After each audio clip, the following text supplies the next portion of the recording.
അവർ സ്ഥാപിച്ച നദ്വയില് ഇന്ന് പഠിക്കുന്ന കുട്ടികൾ കേവലം 4500 ഇന്ന് ഇന്ത്യയിൽ വെച്ച് ഏറ്റവും വലിയ ഒരു മതസ്ഥാപനങ്ങൾ അത് എവിടെങ്കിലും ഉണ്ടെങ്കിൽ അത് മർക്കസുൽ സുന്നിയായിട്ട്, ജാമിയ നൂറിയായിട്ട്, പക്ഷെ അതേപോലെ മക്ര, ഇങ്ങനെ ഓരോരോ ജില്ലയിലും കൂടി ഇങ്ങനത്തെ സ്ഥാപനങ്ങൾ നമ്മുടെ ഉൽമാക്കൾ ഇന്ന് സ്ഥാപിച്ചിട്ടുണ്ട്. അൽഹംദുലില്ലാഹ് അതിനുള്ള ജനങ്ങളെ സഹകരണം തീർച്ചയായും അത് എത്രത്തോളം നിങ്ങൾ സഹകരിച്ചെന്ന് പറയുന്നതിന് ഇതൊരു ഏറ്റവും വലിയുള്ള അടിയാളമാണ്. ജനങ്ങൾക്ക് കൊടുക്കാനുള്ള നിയത്തുണ്ട്, കൽപ്പന ഉണ്ട്. പക്ഷെ ഈനുള്ള ഉമറാക്കളെ കൈകൊണ്ട് കിട്ടിയത് എന്താ? അതാണ് ഇന്ന് പ്രധാനമായും ചിന്തിക്കേണ്ടത്. ഇവിടെയാണ് കേരള പിന്നോട്ട് നിൽക്കുന്നത്. ഇന്ന് കർണാടകത്തിൽ നിങ്ങൾക്ക് ഉദാഹരണത്തിൽ പറയുകയാണെങ്കിൽ ഇന്ന് എന്റെ സ്റ്റേറ്റിന്റെ വഖഫ് ബോർഡിന്റെ ഗ്രാന്റ് ഒരു കൊല്ലത്തേക്കുള്ളത് 25 കോടി രൂപ. അവിടുത്തെ മുസ്ലിം ഒരു പള്ളി എടുക്കണം എന്ന് പറഞ്ഞാൽ 25,000 രൂപ മുതൽ 5 ലക്ഷം വരെ വഖഫ് ബോർഡ് ഗ്രാന്റ് കൊടുക്കൂ, ഗവൺമെന്റിന് പൈസ കൊടുക്കൂ. ഖബർസ്ഥാനിന്റെ കമ്പൗണ്ട് എടുക്കണം എന്ന് പറഞ്ഞാൽ 50,000 മുതൽ 6 ലക്ഷം വരെ ഗവൺമെന്റ് പൈസ കൊടുക്കൂ. അതേപോലെ യതീംഖാനന്റെ ബിൽഡിംഗ് എടുക്കണം, കല്യാണ മണ്ഡപം എടുക്കണം എന്ന് പറഞ്ഞാൽ ഒരു കല്യാണ മണ്ഡപത്തിന് മുസ്ലിം സമുദായത്തിന് ഗവൺമെന്റിന് 10 ലക്ഷം രൂപ കിട്ടൂ. അതേപോലെ 12 എഞ്ചിനീയറിംഗ് കോളേജുകൾ, 3 മെഡിക്കൽ കോളേജുകൾ. കർണാടക പാകിസ്ഥാനിലല്ല ഉള്ളത്, കർണാടക ഉള്ളത് ഇന്ത്യയിലാണ്. കർണാടകത്തിൽ അത് കിട്ടിയിട്ടുണ്ട്. ആന്ധ്ര ഞങ്ങളെ കണ്ടിട്ട് ആന്ധ്രക്കാർ അത് തുടങ്ങി. 50 കൊല്ലമായിട്ട് കേരളത്തിൽ എന്താ അത് വരാൻ സാധിക്കാത്തത്? എന്തുകൊണ്ട്? എവിടെയാണ് ഈ പാളിച്ച വന്നുപോയത്? കർണാടകത്തിൽ ഒരു MLA ആണെങ്കിൽ ഒരു പ്രാവശ്യം MLA ആയ രണ്ടാമത്തെ പ്രാവശ്യം MLA ഇലക്ഷനിലേക്ക് പോയാൽ ജനങ്ങൾ ചോദിക്കുന്നത് ആദ്യമായ ചോദ്യം, ഈ 5 കൊല്ലം ഈ സമുദായത്തിന് ചെയ്തതെന്താ? എത്ര സ്ഥാപനങ്ങൾ നീ തുടങ്ങി? എത്ര സ്ഥാപനങ്ങൾക്ക് തുടങ്ങാനുള്ള സഹകരണം നീ നൽകി? അതിന്റെ കണക്ക് കൊടുത്തിട്ട് വേണം വോട്ട് ചോദിക്കാൻ. അവിടെ പോയി ബിസ്മില്ലാഹിർ റഹ്മാനിർ റഹീം ഇലാ ഹദ്റത്ത് റൂഹ നബീന എന്ന് പറഞ്ഞ ഇതിന്റെ ആഖിറത്തിലേക്ക് വേണ്ടിട്ട് നമ്മൾ ദുആർക്കാം, വോട്ടിന് മാത്രം ഈ ദുആയുടെ നടക്കൂല, എണിച്ചു പോടാന്ന് പറഞ്ഞു. 50 കൊല്ലമായിട്ട് ഇവിടെ എന്തുകൊണ്ട് അത് വന്നിട്ടില്ല, നടപ്പിലാക്കിയിട്ടില്ല? ഇതാണ് ഇന്നത്തെ ഇത്. പല ആൾക്കാരോടും കൂടി ഞാൻ പറഞ്ഞിട്ടുണ്ട്, ഇത് ചെയ്യണം. ഗവൺമെന്റിന്റെ പൈസ നിങ്ങളെ പൈസയാണ്. ഇന്ന് കേരള ഗവൺമെന്റ് ബഡ്ജറ്റ്, ഇപ്രാവശ്യത്തെ ബഡ്ജറ്റ് സിദ്ധരാമയ്യ അവതരിച്ചപ്പോൾ ആ പാർട്ടിന്റെ പ്രസിഡന്റ് ഞാൻ സിദ്ധരാമയ്യനോട് പറഞ്ഞു, നീ ഇപ്പൊ 15,000 കോടി രൂപയുടെ ബഡ്ജറ്റ് വെക്കുന്നുണ്ടെങ്കിൽ 18% ഷെഡ്യൂൾ കാസ്റ്റിനുണ്ട്. ആ ഷെഡ്യൂൾ കാസ്റ്റിന് മലയാളത്തിൽ എന്താ പറയാ? പട്ടികജാതി. അവർക്ക് 18% ഉണ്ട്. ഞാൻ ഫൈനാൻസ് മിനിസ്റ്ററോട് ചോദിച്ചു, പട്ടികജാതിക്ക് 18% ആയാല് മുസ്ലിം മൈനോറിറ്റീസിന് എന്താ പെർസെന്റേജ് ബഡ്ജറ്റിൽ വെക്കുന്നത്? അയാള് പറഞ്ഞു, ഇക്കാലം വരെ അത് ഉണ്ടായിട്ടില്ല. ഞാൻ പറഞ്ഞു, ഇക്കാലം വരെ അത് ഉണ്ടായിട്ടില്ല, ഇപ്പൊ അത് ഉണ്ടാകണം. കാരണം എല്ലാ സമുദായങ്ങൾക്ക് പൂർണ്ണമായ ചോദിക്കാനുള്ള അധികാരം ഇന്ന് ഡെമോക്രസിയിലുണ്ട്. ഇത് നമ്മൾ ഒരു കാലം മറക്കാൻ പാടില്ല. എത്ര ആള് മന്ത്രിമാരായി അത് പ്രശ്നമല്ല, എത്ര ആള് MLA ആയി അത് പ്രശ്നമല്ല. ആ നാട്ടിലുള്ള ജനങ്ങൾക്ക്, പൊതുജനങ്ങൾക്ക്, സമുദായത്തിന് ഗവൺമെന്റിനെ കൊണ്ട് എന്താണ് കിട്ടിയത്? അതാണ് ഏറ്റവും വലിയ പ്രശ്നം. ആ പ്രശ്നങ്ങൾ ചോദിക്കാനുള്ള ശക്തി എതുവരെ നിങ്ങൾക്ക് വരൂലോ അതുവരെ ഈ മുസ്ലിംമാർ ഉണ്ടാക്കുന്ന ഈ സ്ഥാപനങ്ങള് അത് അല്ലാണ്ട് വേറെ ഒരു സ്ഥാപനം അന്നത്തെ നമ്മൾ ഉലമാക്കൾ ഇത് ചെയ്തിട്ടില്ലെങ്കിൽ ഇന്ന് കേരളത്തില് 90% മുസ്ലിം സമുദായം ഇന്ന് ഇറപ്പേണ്ട സ്ഥിതിക്ക് വന്നിട്ടുണ്ടായിരുന്നു. ഇല്ല, യാതൊരു സംശയമില്ല. ഇന്ന് ദാവാ കോളേജുകള്, ദീനിയായ കോളേജുകള്, കേവല ദീനി വിദ്യാഭ്യാസം മാത്രമല്ല, അൽഹംദുലില്ലാഹ് ഈ കഴിഞ്ഞ 10 കൊല്ലത്തിന്റെ ശേഷം BA പഠിക്കണം, BSc പഠിക്കണം, എഞ്ചിനീയറിംഗ് പഠിക്കണം, ഇവിടെയുള്ള കേരളത്തിലുള്ള യതീംഖാനയിൽ പഠിച്ച കുട്ടികള് ഞാൻ നടത്തുന്ന എഞ്ചിനീയറിംഗ് കോളേജിൽ ഇന്ന് ഫ്രീ ആയിട്ട് ചേരുന്നുണ്ട്. അതേപോലെ മംഗലാപുരത്ത് മെഡിക്കൽ കോളേജ്, ഏനപ്പയ്യ അബ്ദുള്ള കുഞ്ഞ് നടത്തുന്ന മെഡിക്കൽ കോളേജില് AP ഉസ്താദ് നടത്തുന്ന യതീംഖാനയിൽ നിന്ന് ഓരോരോ കൊല്ലം ഓരോരോ യതീം കുട്ടി അവിടെ ഡോക്ടർ ആകുന്നുണ്ട്. എന്തുകൊണ്ട് അത് കേരളത്തിൽ ചെയ്യാൻ പറ്റിയിട്ടില്ല? നിങ്ങളുടെ അടുത്ത് എല്ലാ ശക്തിയുണ്ട്. ഗവൺമെന്റ് ഉണ്ടാക്കാൻ നിങ്ങളെ കൊണ്ട് സാധിക്കും, മറിച്ചിടാൻ നിങ്ങളെ കൊണ്ട് സാധിക്കും. സമുദായത്തിന് ഈ കാര്യം ചെയ്യാൻ സാധിച്ചിട്ടില്ലല്ലോ, എന്തുകൊണ്ട് സാധിച്ചിട്ടില്ല എന്ന് ആരെങ്കിലും ഈ നാട്ടിൽ ഒരു ചോദ്യം ചോദിച്ചിട്ടുണ്ടോ? ഇവിടെ ചോദിക്കേണ്ടത് എന്താ? സിയാറത്തിന് പോവാ ശിർക്കാണോ, ഹലാലാണോ, ഹറാമാണോ?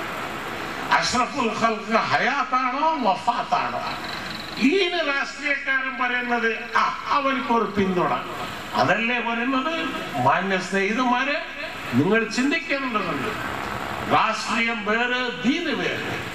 ഇന്ന് കർണാടകത്തിൽ ജാഫർ ഷെരീഫ് കോൺഗ്രസ് പാർട്ടിയാണ്, ഞാൻ പ്രോഗ്രസീവ് ജനതാദളാണ്.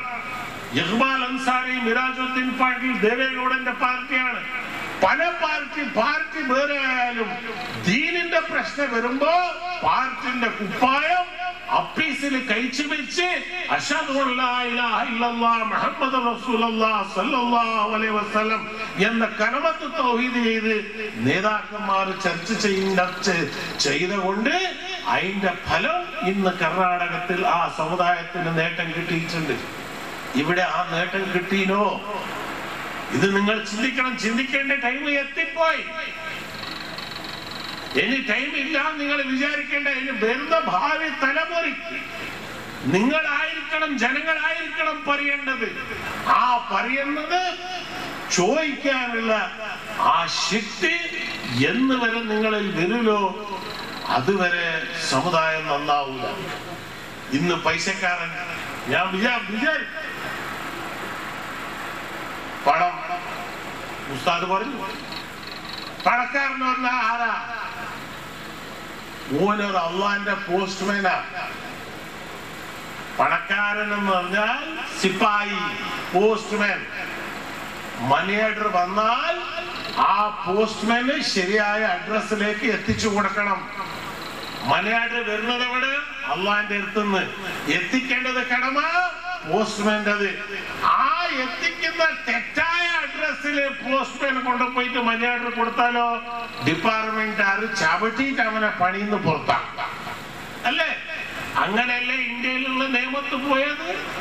100 കൊല്ലം മുമ്പ് ഈ അറബിലുള്ള അറബികള് ഹൈദരാബാദ് നിസാമിന്റെ സക്കാത്ത് കൊണ്ട് ജീവിച്ച കൂട്ടരാണ്. ഇവർക്ക് എപ്പോഴാണ് സമ്പത്ത് വന്നത്? 1980 24ാമത്തെ വയസ്സിൽ ഞാൻ കർണാടകത്തിന്റെ മന്ത്രിയായപ്പോൾ, 24ാമത്തെ വയസ്സിൽ കർണാടകത്തിൽ ഞാൻ മന്ത്രിയാ. 6 വകുപ്പുണ്ടായിരുന്നു. അന്ന് ദുബായ് പോയവരും ഇപ്പോഴും അയാൾ ജീവിച്ചിട്ടുണ്ട് ദുബൈയില്. അബ്ദുള്ള അൽ ഖുറൈൻ, ബാങ്ക് ഓഫ് ഒമാന്റെ ചെയർമാൻ. അവന്റെ ജ്യേഷ്ഠൻ അൽ സൈഫ് എന്ന് പറഞ്ഞിട്ട് അയാൾക്ക് ഒരു കണ്ണില്ല. അയാളൊരു കുർത്തം കെട്ട മകന്, അമേരിക്കയിൽ പഠിച്ചവന് എന്നെ കണ്ടപാട് പറഞ്ഞ് ആ വസീറുൽ മിസ്കിന്മാരെ മന്ത്രി വന്ന്. ഞാൻ പറഞ്ഞു അൽഹംദുലില്ലാ, ഞാൻ മിസ്കിൻ, എന്റെ സമുദായം മിസ്കിനാണ്. പക്ഷെ നീ എന്റെ ഉപ്പാനോട് ചോദിച്ചു നോക്കി, എന്റെ വല്യുപ്പ ഏറ്റവും വലിയ മിസ്കിനായിരുന്നു. നമ്മള് രാജാക്കള് കൊടുത്ത സക്കാത്തിന്റെ കൊണ്ടാണോ നിങ്ങൾ ജീവിച്ചതെന്ന് പറയുമ്പോ ഈ ചെക്കനക്ക് ദേഷ്യം പിടിച്ചു. പറഞ്ഞാൽ സൈഫ് വന്ന് കൈ പിടിച്ചിട്ട് പറഞ്ഞ് യാ ഷേഖ് മാഫാക്കണം, ഈ ചെക്ക അമേരിക്കയിൽ പോയി പഠിച്ചത് ഇവനക്ക് അറിഞ്ഞൂടാ, നിങ്ങൾ പറഞ്ഞത് മുഴുവൻ സത്യമാണെന്ന്. അന്നേരം ആ ചെക്കനോട് പറഞ്ഞ് എന്റെ പ്രിയപ്പെട്ട സഹോദര, കോടാനുകോടി റുപ്യന്റെ സമ്പത്തുകള് ഇന്ത്യയിൽ ഉണ്ടായിരുന്നു. പക്ഷെ നമ്മളെ കാരണവന്മാര് ചെയ്ത തെറ്റുകൊണ്ട് ആ സമ്പത്ത് ഇന്ത്യയിൽ നിന്ന് പോയി. ഇതാ ഇപ്പൊ നിങ്ങളുടെ അടുത്ത് വന്നിട്ടുണ്ട്. നിങ്ങളെ വല്ലതെന്തെങ്കിൽ തെറ്റ് ചെയ്താൽ ആ സമ്പത്ത് ഇനി മാറി വേറെടുത്ത് പോവാൻ നിങ്ങളും ചിന്തിക്കേണ്ട. സദ്ദാം ഹുസൈന്റെ ഒരു കാര്യം നിങ്ങൾ ചിന്തിച്ചോളി.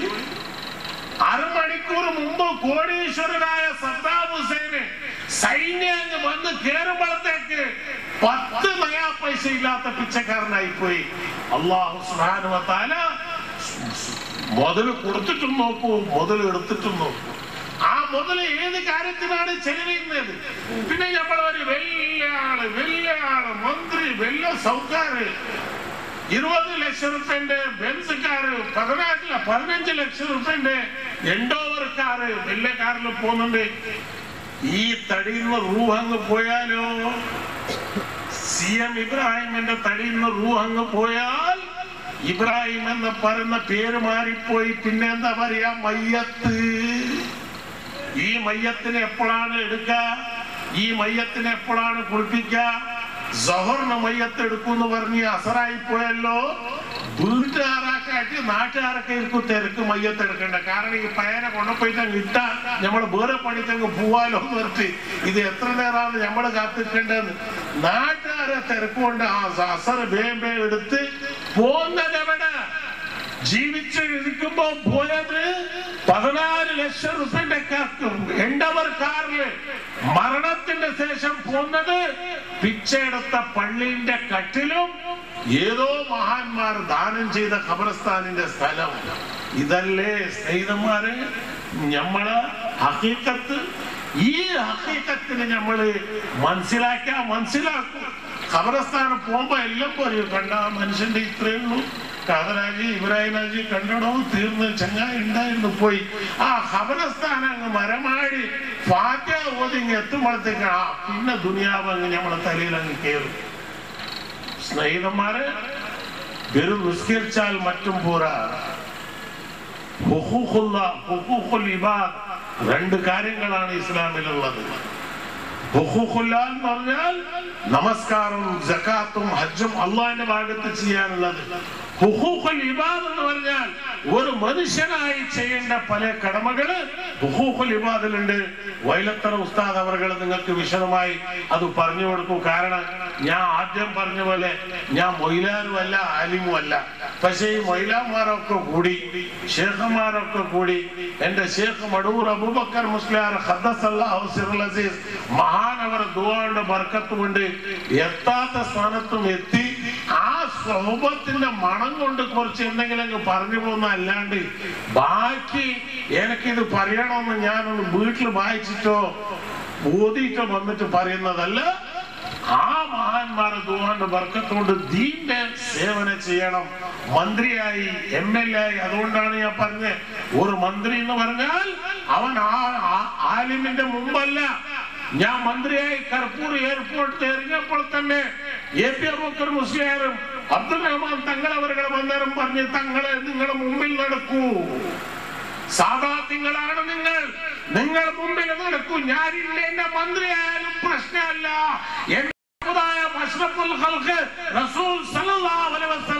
കുടുംബമാണ് നിങ്ങൾ. അള്ളാന്റെ ദീന് ഇതാ ഉസ്താദ് അവരെ നിങ്ങളുടെ ഹൃദയത്തിലുണ്ട്. അള്ളാന്റെ കിതാബ് നിങ്ങളുടെ ഹൃദയത്തിലുണ്ട്. അതിന് നമ്മൾ എന്ന് വരെ ബഹുമാനിക്കുവോ അന്ന് വരെ ഈ സമുദായത്തിന് ഇസ്സത്ത് ഉണ്ടാവും. ഇതങ്ങനെ കാണുന്നില്ല.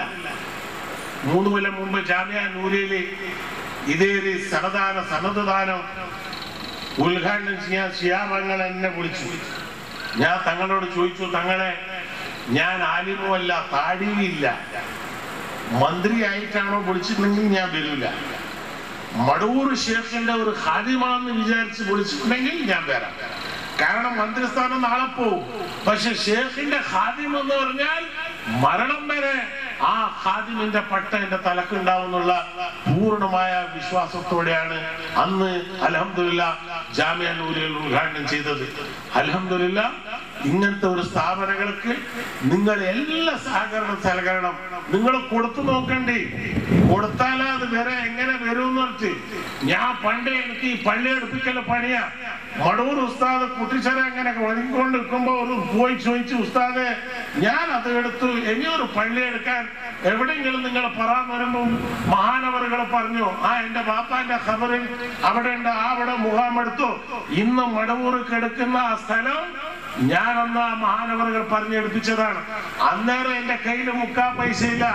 അന്നേരം എന്നോട് പറഞ്ഞു, എനിക്ക് സ്വന്തം വീടില്ല, സ്വന്തം വീടുണ്ടാക്കണം, ഭാര്യയുണ്ട്, മക്കളുണ്ട്, അവരെ പറ്റിയിട്ട് നീ ചിന്തിക്കണം എന്ന് പറയുമ്പോ ഞാൻ ഉസ്താദിനോട് പറഞ്ഞു, മുസ്ലിയാരെ ഞാൻ അള്ളാന്റെ വീട് എടുപ്പിക്കാം, അള്ളാഹ് എന്റെ വീട് എടുപ്പിക്കും, ഇനി ദുആ എടുക്കാൻ നിങ്ങളില്ലേ. ഉടനെ അതാ മഹാനവറുകൾ എണീച്ചിരിക്കുന്നു, രണ്ട് കൈയും പൊന്തിച്ചുകൊണ്ട് ദുആ ചെയ്യുന്നു. അല്ലാഹു സുബ്ഹാനഹു വ തആല എനിക്ക് ഇസ്സത്ത് കൊടുക്കുമാറാകട്ടെ, ഈമാൻ കൊടുക്കുമാറാകട്ടെ. അത് പറഞ്ഞോണ്ടിരിക്കുമ്പോ ഞാൻ എടുക്കുമെന്ന് പറഞ്ഞു. ഇത് രണ്ടുണ്ടായാലും മറ്റും പൂറ മുസ്ലിയാരെ പൈസയും വേണമല്ലോ. ചിരിച്ചോണ്ട് പറഞ്ഞ് അള്ളാഹ് എനിക്ക് പൈസയും കൊടുക്കട്ടെ. അൽഹംദുലില്ലാഹ്, എനിക്കിന്ന് അഭിമാനമാണ്. ഇന്ത്യയിലുള്ള മുസ്ലിം രാഷ്ട്രീയക്കാരിൽ ഏറ്റവും വലിയ പൈസക്കാരന് രാഷ്ട്രീയക്കാരന് ഞാനാന്നുള്ള ഒരു അഭിമാനമുണ്ട്. ഹയസ്റ്റ് ഇൻകം ടാക്സ് ഞാൻ ഇന്ന് കൊടുക്കുന്നുണ്ട്. തെറ്റായ മാർഗത്തിൽ സമ്പാദിച്ച മുതലല്ല, പക്ഷെ ആ മുതല് ദീനിയായ കാര്യങ്ങൾക്ക് ഇന്ന് ഉപയോഗിക്കുന്നുണ്ട്.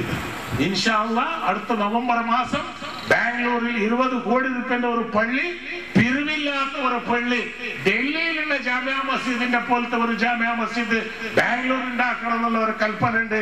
അതേപോലത്തെ പള്ളി നാട്ടിൽ വന്ന് കോഴിക്കോടില് ഞമ്മക്ക് ഒരു ബാബരി മസ്ജിദ് പൊളിച്ച തുകാടി അദ്വാനി ഇങ്ങനത്തെ 1000 പള്ളി ഉണ്ടാക്കാനുള്ള ശക്തി ഈ സമുദായത്തിന് ഉണ്ടെന്ന് വരുന്നത് കാണിച്ചു കൊടുക്കണം എന്നുള്ള ഒറ്റൊരു ശബ്ദത്തോടെ ആണ് നടക്കുന്നത്. അല്ലാഹു തആല അതിന് സഹായിക്കുന്നുണ്ട്.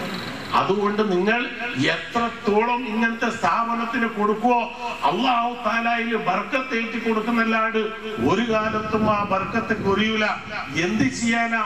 ഇപ്പോഴത്തെ ഈ കാലത്തില് അങ്ങനത്തെ സംഗതികൾക്ക് ഇപ്പൊ ചെലവാക്കണോ? ദീന് മുകളിലുള്ള നബി സല്ലല്ലാഹു അലൈഹി വസല്ലമിന്റെ മുകളിലുള്ള സ്നേഹം ദിവസം കൂടി കുറഞ്ഞുകൊണ്ട് പോകുന്നുണ്ട്. ഞാൻ ഈ ഇരുന്ന് സംസാരിക്കാൻ കാരണം എന്താ? എനിക്ക് ഷുഗർ ഇല്ല, എനിക്ക് പ്രഷർ ഇല്ല. പക്ഷെ കഴിഞ്ഞ 12 ദിവസമായിട്ട് ഞാൻ ഉറങ്ങിയിട്ടില്ല. ലക്ഷദ്വീപ് കവർത്തിയിൽ AP ഉസ്താദും ഖലീൽ തങ്ങളെ കൂടെ പോയി അവിടെ 2 ദിവസം. അതേപോലെ മലപ്പുറം, കൊടക്. ഇന്നലെ രാത്രി ബാംഗ്ലൂരിൽ അവസാനം പരിപാടി തീർന്നത് രാത്രി 12:30 മണിക്കാ. ബാക്കിൽ കാറിൽ ഇരുന്ന് രാവിലെ 6:30 എത്തി. ഇപ്പൊ ഇവിടെ വന്ന് ഇവിടുത്തെ പരിപാടി തീർന്ന് എനിക്ക് കൂത്തുറമ്പിലേക്ക് പരിപാടിക്ക് പോകുന്നുണ്ട്. ആ ലക്ഷദ്വീപില് ജീവിതത്തിൽ ആദ്യമായിട്ട് ഞാൻ പോയത്. സ്നേഹിതന്മാരെ, അവർ ജീവിതത്തിനെ പറ്റിയിട്ട് നിങ്ങൾക്ക് പറഞ്ഞാൽ 500 കിലോമീറ്റർ ചുറ്റുവള്ളം അതിന്റെ നടക്കാണ് ഇവർ ജീവിക്കുന്നത്. അവിടെ മഹാനവറുകൾ കവർത്തിയിൽ മുഹമ്മദ് യൂസുഫ് വലിയുള്ളാഹി ഖദ്ദസല്ലാഹു സിറൽ അസീസ് മഹാനവറുകളെ മഖ്ബറുണ്ട്. ആ മഖ്ബറ തുറക്കുന്നത് വൈകുന്നേരം ബാങ്കിന് ഒരു 5 മിനിറ്റ് തുറക്കും. സിയാറത്ത് കഴിഞ്ഞാൽ മഖ്ബറ കൂടപ്പെടും. അവിടെ ഞാൻ കണ്ടത് അതിശയത്തിൽ ഒന്ന്, ആ ഭാഗത്ത് കാക്കയില്ല, കാക്ക പറക്കൂല. 350 കൊല്ലം മുമ്പ് മഹാനവറുകൾ ഇത് ഇബാദത്ത് ചെയ്യുമ്പോ ആ കാക്ക കഷ്ടിച്ചു. അന്ന് കാക്കനെ നോക്കി പറഞ്ഞു, ഈ കാക്ക ഇന്ന് മുതൽ ഇവിടെ വേണ്ട. അന്നു മുതൽ അവിടെ കാക്കയില്ല. പക്ഷെ എന്റെ ചങ്ങായി വഹാബിന്റെ ആൾക്കാർ, മുജാഹിദന്മാര് കുറെ കാക്കകളെ കൊണ്ടുപോയിട്ടാണ് വളർത്തുന്നത്.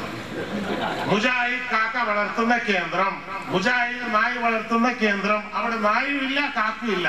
ഞാൻ വഹാബിനോട് പറഞ്ഞു, PK അഹമ്മദിനോട് പറഞ്ഞോടോ, നിങ്ങൾക്ക് എന്ത് ഗതികേടാ വന്ന് കാക്ക വളർത്തുന്ന കേരളം, നായ വളർത്തുന്ന കേരളം. ഇതിനെക്കാട്ടി നല്ല ഒരു 4 യതീംഖാന ഉണ്ടാക്കിയാൽ ആഖിറത്തിൽ നിങ്ങൾക്ക് കൂലി കിട്ടുമല്ലോ. അതല്ല, അത് കറാമത്തില്ല എന്ന് കാണിക്കാൻ വേണ്ടിയിട്ടാണ് നമ്മൾ ചെയ്തത്. എന്നിട്ടോ ഏതെങ്കിലും ഒരു കാക്ക ബാക്കിയായിനോ? കാക്ക കൊണ്ടുപോകുന്നുണ്ട്, കൂട്ടിൽ വെക്കുമ്പോ നിൽക്കുന്നുണ്ട്, പറക്കാൻ വിട്ടാ ചാകുന്നുണ്ട്. ഇനി ഈ കറാമത്തിന്റെ തെളിവ് ആൾക്കാണ് കൊടുക്കേണ്ടത്. അതുകൊണ്ട് സുന്നത്ത് ജമാഅത്തിനെ മുറുക്കി പിടിച്ചോ, ഇമാം നഷ്ടപ്പെട്ടു പോണ്ട. മഹാന്മാരെ വളരെ കറാമത്ത് കണ്ടവര്, മടവൂർ ഷേഖിന്റെ കറാമത്ത് കണ്ട 1ാമത്തെ ആള് ഞാനാണ്. 20 കൊല്ലം മൂപ്പറെ കൂടെ ഞാൻ നടന്നിട്ടുണ്ട്. എന്റെ ഈ ചെവിയിലെ വേദന ഇന്ത്യയിലുള്ള സകല ഡോക്ടർമാരൊക്കെ കാണിച്ചിട്ടും ഡോക്ടർമാർ പറഞ്ഞത് ഏറ്റവും വലിയ ഓപ്പറേഷൻ ചെയ്യണം, എന്നാലേ അത് ശരിയാവില്ലെങ്കിൽ ശരിയാവില്ല.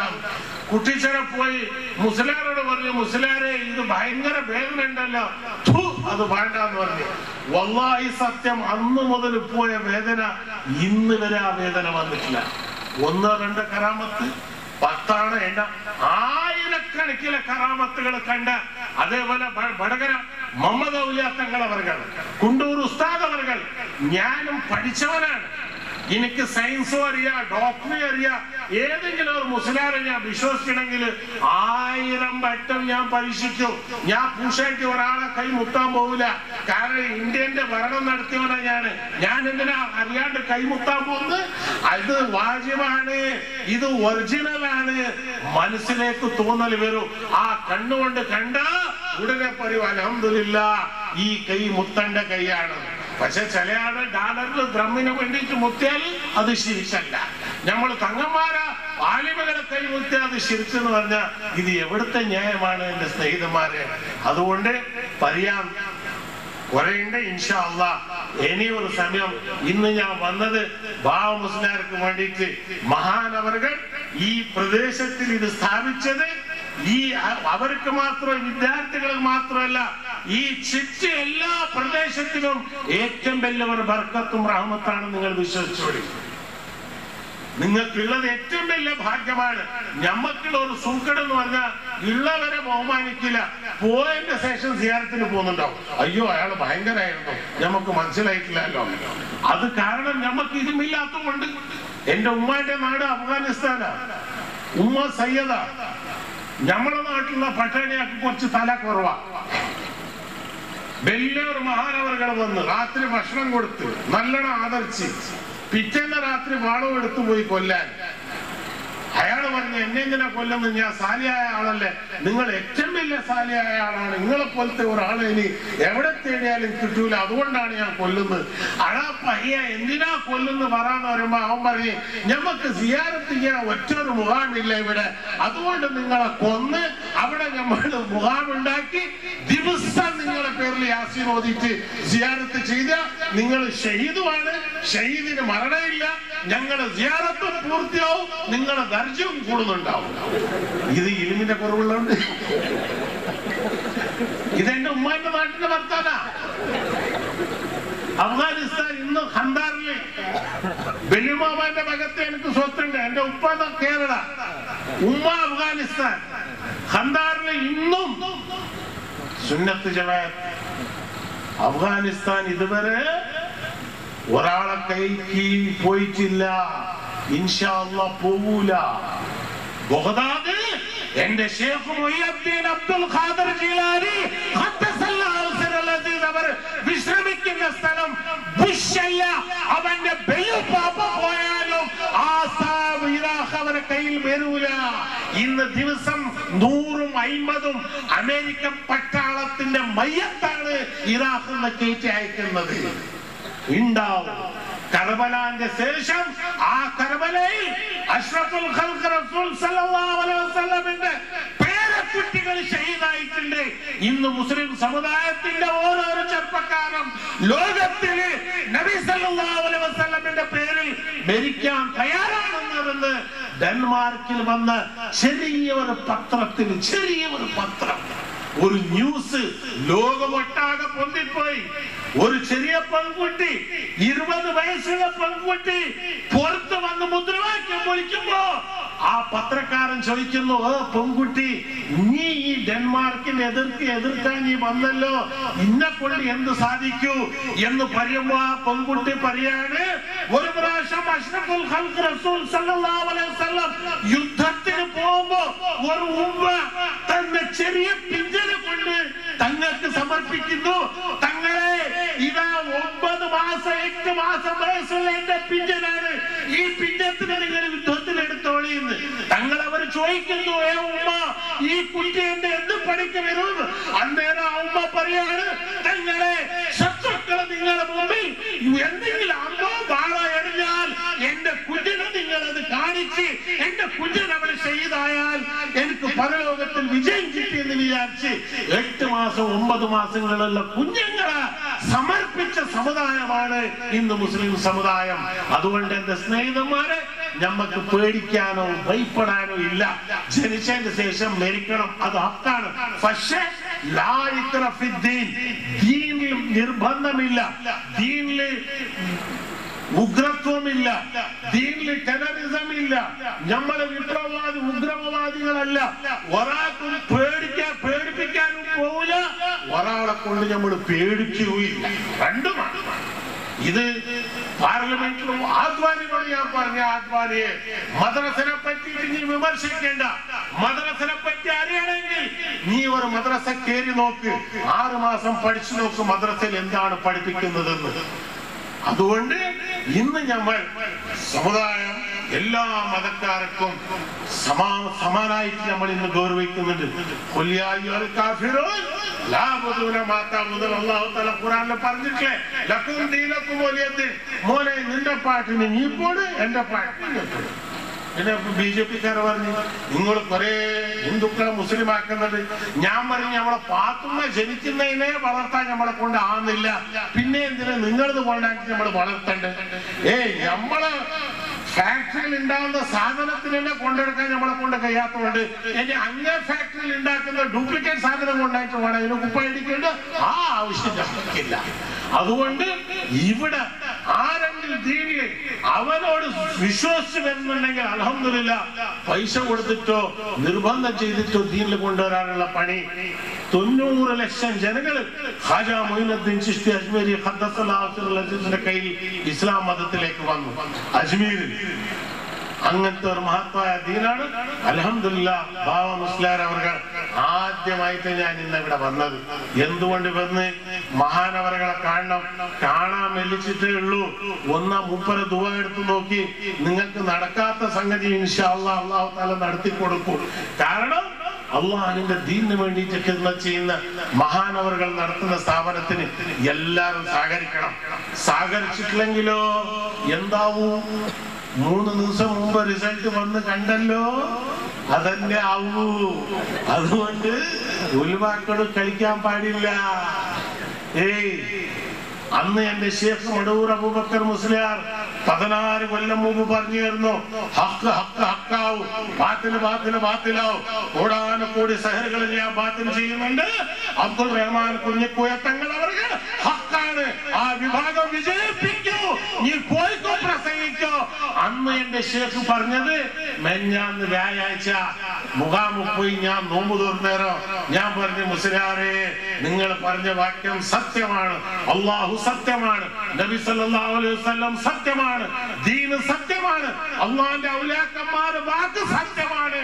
അതിന്റെ ഫലമാണ് അത് കിട്ടിയത്. 1 കൊല്ലമായി ഞാൻ അവരോടും പറഞ്ഞുകൊണ്ട് വന്നു.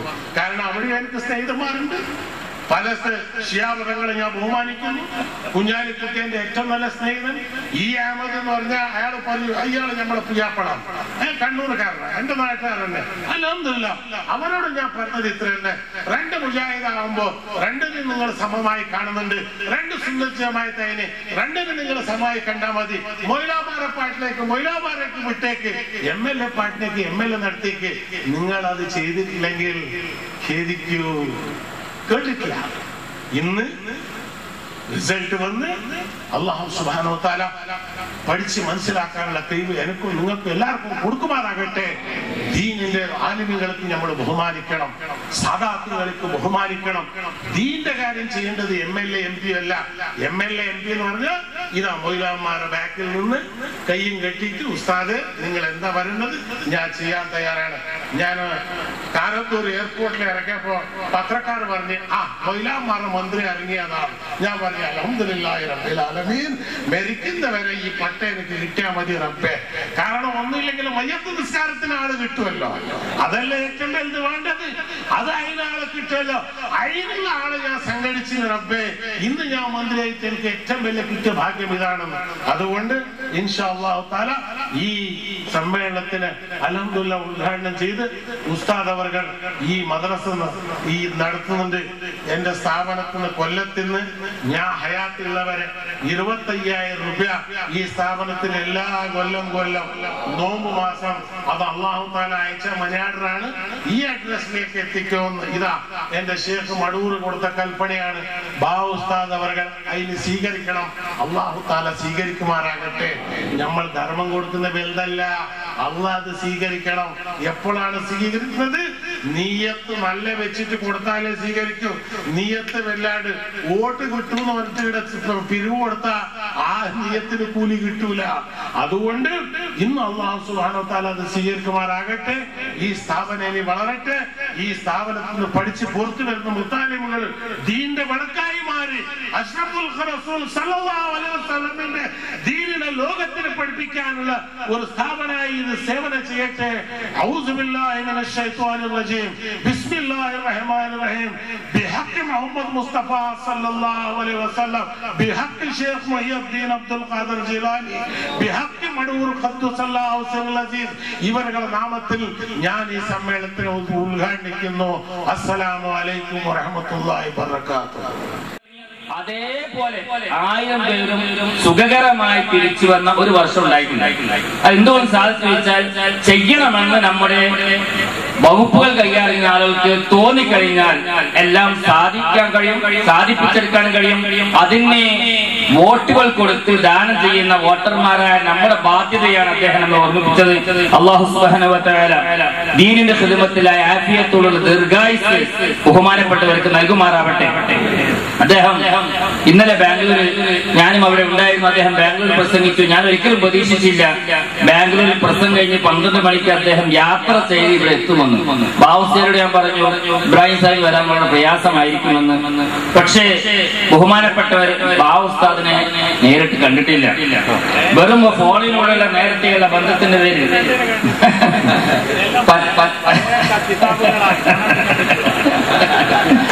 ആ പരിചയത്തിന്റെ പേരിൽ അദ്ദേഹം ഇവിടെ വന്നു. അൽഹംദുലില്ലാഹ്. മാത്രമല്ല, നമ്മുടെ ഈ സ്ഥാപനം നിങ്ങൾക്ക് എല്ലാവർക്കും പറയുന്നത് പോലെ ഇതുപോലെ എപ്പോഴും ബന്ധപ്പെടുന്ന ആളുകളാണ് ഇവിടെ ഉള്ളവരൊക്കെ.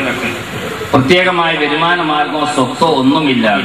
ഞാൻ വിശ്വസിക്കുന്നു ബാവുസ്താദിന്റെ ഇഖ്ലാസ് കൊണ്ട് മാത്രം നടക്കുന്ന, കറാമത്തോട് മാത്രം നടക്കുന്ന ഒരു സ്ഥാപനമാണ് കോടമ്പാട് ദാറുൽ മആരിഫ്. ഒരു ദിവസം 3000 രൂപ ഇവിടെയും ചെലവരുന്നുണ്ട്. വരുമാന മാർഗങ്ങളൊന്നുമില്ല. പിന്നെ ദിക്ർ ഹൽക്കിന്റെ സദസ്സുകളൊക്കെ ഒരു വരുമാന മാർഗത്തിന്റെ മാർഗമായി ചൂഷണം ചെയ്യുന്ന സ്വഭാവത്തിന് ഇല്ലതാണ്. ഞങ്ങൾക്ക് നിർബന്ധിച്ചാൽ അദ്ദേഹം അങ്ങനെ ദിക്റിന് വരുന്ന ദാക്കിര്യങ്ങളാണ്, അവരെ അങ്ങനെ ബുദ്ധിമുട്ടിക്കാൻ പാടില്ല എന്ന് എപ്പോഴും പറയും. ഏതായാലും അൽഹംദുലില്ലാഹ് ഈ സ്ഥാപനം നടത്താൻ ബഹുമാനപ്പെട്ട ബാവുസ്താദ് വളരെയേറെ വിഷമം അനുഭവിക്കും, നമുക്കൊക്കെ അറിയാം. ബഹുമാനപ്പെട്ട മാടവൻ ഉസ്താദ് അദ്ദേഹം ഒരുപാട് കാലം ഇതിനു വേണ്ടി ഗൾഫിൽ പോയി വലിയ ഹിദ്മത്ത് ചെയ്തു, സേവനം ചെയ്തു. പക്ഷേ ഇപ്പോൾ ഗൾഫിലെല്ലാം വറ്റി വരണ്ടുകൊണ്ടിരിക്കുന്നു. ഗൾഫിൽ പോയാൽ അങ്ങനെ കിട്ടിയില്ല. നമ്മുടെ നാട്ടിൽ പോകുന്ന കുട്ടികളെ കണക്ക് നമുക്കറിയാം എത്രമാത്രം കൊടുക്കാൻ സാധിക്കും. അതുകൊണ്ട് ഇവിടെ കൂടിയ ആളുകളൊക്കെ അള്ളാഹുവിന്റെ ഈ ദീനിന്റെ വലിയ സ്ഥാപനം ഖിയാമത്ത് നടക്കണമെന്ന ഒരു ഹിദ്മത്തിന്റെ, ഒരു ഇഖ്ലാസിന്റെ മാർഗം സ്വീകരിച്ചുകൊണ്ട് ഇഖ്ലാസോടുകൂടി ബഹുമാനപ്പെട്ട സി.എം. ഇബ്രാഹിം സാഹിബ് ഉദ്ഘാടനം ചെയ്തു വെച്ച ഒരു കാര്യം സാന്ദർഭികമായി ഞങ്ങൾ ശ്രദ്ധയിൽപ്പെടുത്തുകയാണ്. ബഹുമാനപ്പെട്ട ബാവുസ്താദ് പറഞ്ഞ ഒരു ദിവസം 3000 രൂപ വേണമെന്നാണ്. ബഹുമാനപ്പെട്ട വരിത്തർ ഉസ്താദ് അവരുടെ പഠനപരമായ ക്ലാസ് നടക്കുകയാണ്. നിങ്ങളുടെ സൗകര്യം പോലെ, നിങ്ങൾ ആരെയും നിർബന്ധിക്കുന്ന പ്രശ്നമേ ഇവിടെ ഇല്ല. നിങ്ങൾ സൗകര്യം പോലെ നിങ്ങൾക്ക് സാധിക്കുമെങ്കിൽ, സാധിക്കുന്ന ആളുകൾ 3 ദിവസമായ ഭാവിയിലേക്ക് നമുക്ക് ഈ സമൂഹത്തിന് നേതൃത്വം കൊടുക്കാൻ പ്രാപ്തരായ 2 തരത്തിലുള്ള വിദ്യാഭ്യാസം ലഭിച്ച നല്ലൊരു പണ്ഡിത തലമുറ ഇവിടുന്ന് വാർത്തെടുക്കാൻ സാധിക്കും. അതോടൊപ്പം സമൂഹത്തിലെ വഴിതെറ്റി പോകുന്ന പെൺകുട്ടികൾക്ക് വേണ്ടി ഇവിടെ പണി നടന്നുകൊണ്ടിരിക്കുന്ന സ്ഥാപനമാണ്. ഈ പെൺകുട്ടികളെ ഇസ്ലാമിക ശരീഅത്ത് തന്നെ പഠിപ്പിച്ചുകൊണ്ട് അവരെ നല്ല മാതൃകാ വനിതകളാക്കി മാറ്റിയെടുക്കാൻ അൽഹംദുലില്ലാഹ് ഇതെല്ലാം ഈ പരിസര പ്രദേശങ്ങളിലുള്ള മുഴുവൻ ആളുകൾക്കും അവരുടെ മഹല്ലുകൾ ചെയ്യാൻ കഴിയാത്തൊരു സംഗതി, ഒരു സംവിധാനം ബഹുമാനപ്പെട്ട ഉസ്താദ് ഇവിടെ ഒരുക്കിയിരിക്കുകയാണ്. നമ്മളെല്ലാവരും പിന്തുണ കൊടുക്കും മാത്രം പറഞ്ഞുകൊണ്ട് ഇതിന്റെ ഒരു ഫോം ഇവിടെ വിതരണം ചെയ്യും. സാധിക്കുന്ന ആൾക്ക് അത് വാങ്ങാം. ആരും നിർബന്ധിക്കുന്ന പ്രശ്നമില്ല. നിങ്ങൾക്ക് സഹായിക്കുമ്പോൾ സഹകരിക്കാമെന്ന് മാത്രം ഉണർത്തുകയാണ്. ഭാഗങ്ങളിലുള്ള സുന്നി വിദ്യാഭ്യാസ ബോർഡിന്റെ കീഴിലുള്ള മദ്രസകളിലും ഉന്നത വിദ്യാഭ്യാസ രംഗത്ത് അറബി കോളേജുകളിലും പള്ളി ദർസുകളിലും ഒക്കെ ബഹുമാന്യനായ ബാബ ഉസ്താദിന്റെ അറബിയിലുള്ള ഗ്രന്ഥങ്ങൾ പണ്ഡിതന്മാർ പഠിപ്പിച്ചുകൊണ്ട് 10,000-കണക്കിന് വിദ്യാർത്ഥികൾ പഠിച്ചുകൊണ്ടിരിക്കുന്നു. അതിന്റെ മാത്രം വരവ് മതി അദ്ദേഹത്തിന്റെ അക്കൗണ്ടിലേക്ക്. അല്ലാഹു അത് സ്വാലിഹായ അമലായി സ്വീകരിക്കുമാറാകട്ടെ. പ്രൗഢമായ വിവിധ ഗ്രന്ഥങ്ങൾ കേരളത്തിന് ആ അനുഗ്രഹീത തൂലികയിലൂടെ സമ്മാനിച്ചിട്ടുണ്ട്. ഇസ്ലാമിക ലോകത്ത് മഹാനായ സയ്യിദുനാ റസൂലുള്ളാഹി സ്വല്ലല്ലാഹു അലൈഹി വസല്ലമ തങ്ങളുടെ ചരിത്രം, അവിടുത്തെ ജനനം മുതൽ വഫാത്ത് വരേക്കുള്ള സംഭവ ബഹുലമായ ചരിത്രം നിരവധി ഗ്രന്ഥങ്ങളിൽ വിശദമായി പറഞ്ഞു കിടക്കുകയാണ്. അത് എഴുതി ചുരുക്കി പണ്ഡിതോചിതമായി ആധികാരികമായി ദർസുകളിലും കോളേജുകളിലും പഠിപ്പിക്കാവുന്ന വിധത്തിൽ എഴുതിയ ഗ്രന്ഥമാണ് സയ്യിദുൽ ബശർ. അദ്ദേഹത്തോടൊപ്പം പരിശുദ്ധ മദീനയിൽ ഹബീബുന റസൂലുള്ളാഹി തങ്ങളെ ഹർറത്തിൽ ചെന്ന് റൗദയിലിരുന്ന് അത് മുഴുവനും വായിച്ച് എന്നതിന് ശേഷമാണ് ദാറുൽ മആരിഫ് പ്രിന്റ് ചെയ്തിട്ടുള്ളത്. അതിന്റെ ബറക്കത്ത് അതിനുണ്ട്. അല്ലാഹു അതൊരു സ്വാലിഹായ അമലായി സ്വീകരിക്കുമാറാകട്ടെ. 2ാം എഡിഷൻ അത് ഇറങ്ങിക്കഴിഞ്ഞു. അതുപോലെ തന്നെ റസൂലുള്ളാഹി എന്ന് പറഞ്ഞാൽ തന്നെ ഒരു മഹാഭാരതമാണ്. അതിലിറങ്ങിയാൽ ഏതാണ് ശരി തെറ്റ് അദ്ദേഹത്തിന്റെ പേനയുമായി ദിവസങ്ങളോളം പച്ചപ്പാതിര് വരെ ഉറക്കമൊഴിച്ചിരുന്നാണ് ചില വരികൾ പോലും എഴുതി തീർക്കാറുള്ളത്. അങ്ങനെ എഴുതിയ ഖിലാഫത്തുർ റാഷിദ എന്ന ഗ്രന്ഥം, അതുപോലെ തന്നെ അബുൽ ബശർ എന്ന് പറഞ്ഞ് മഹാനായ ആദം നബി അലൈഹിസ്സലാമിന്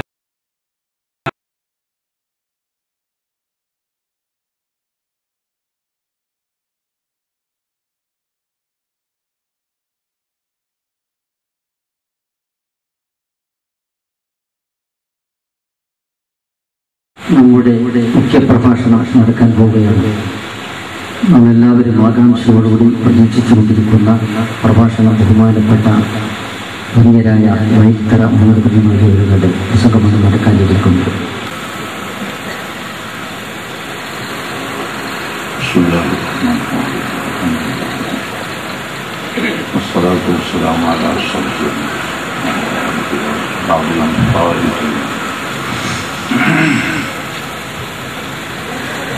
بسم الله العظيم القدس والشان شديد البطش والفرقان حافظ الدين والقرآن ما شاء الله وما لم يشاء لم يكن لا حول ولا قوة إلا بالله. بسم الله ما شاء الله كان وما لم يشاء لم يكن لا حول ولا قوة إلا بالله. ما شاء الله كان وما لم يشاء لم يكن لا حول ولا قوة إلا بالله. أعوذ بالله من الشيطان الرجيم. بسم الله الرحمن الرحيم. والعصر إن الإنسان لفي خسر إلا الذين آمنوا وعملوا الصالحات وتواصوا بالحق وتواصوا بالصبر. صدق الله العظيم.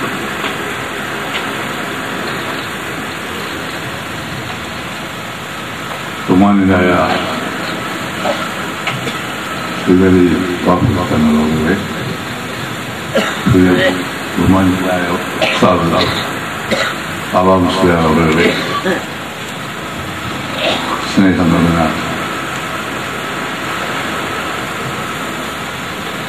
സുന്നികൾക്ക് മാതൃക ആക്കപ്പെട്ട മന്ത്രി ഇബ്രാഹിം സാഹിബ് അവர்கள் അയാൾ നമുക്കെന്നും മന്ത്രി തന്നെ മന്ത്രി അല്ലെന്ന് അദ്ദേഹം പറഞ്ഞു. മറ്റ് സ്റ്റേജിലുള്ള ആലിമ്യങ്ങളെ പ്രിയപ്പെട്ട സഹോദരങ്ങളെ, ഞാൻ ഈ ഇതുപോലത്തെ പലരും കൂടി ചേരുന്ന സഭകളിൽ വളരെ വിരളമായിട്ട് പ്രസംഗിക്കുന്നു. എന്തുകൊണ്ടെന്നാൽ എൻ്റെ ക്ലാസ്സിന് ഹ്രസ്വമായ ടൈമുണ്ട് നേതാക്കൾ പറഞ്ഞ് കൊടുക്കുന്നത് പോലെ എനിക്കറിയില്ല.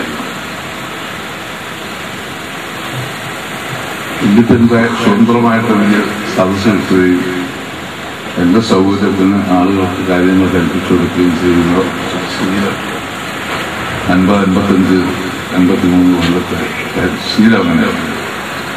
അതിൻ്റെ ഹാബിറ്റ് അല്ല, ക്യാരക്ടർ ആയിപ്പോയി. അതുകൊണ്ട് കൊച്ചു കൊച്ചു സദസ്സുകളിൽ സദസ്സുകളെ കൊച്ചു കൊച്ചു സമയത്ത് ഒരു പ്രസംഗം ഞാൻ ഏറ്റെടുക്കാറില്ല. അതുകൊണ്ട് വലിയ കാര്യമൊന്നും സാധിക്കാൻ പറ്റില്ല. എൻ്റെ തൊണ്ട ഒന്ന് ഓർഡറിലായി വരണമെങ്കിൽ അരമണിക്കൂർ, തൊണ്ട ഒന്ന് ചൂടായി വരണമെങ്കിൽ അരമണിക്കൂർ, പിന്നെ വേണം പ്രസംഗിച്ചത്.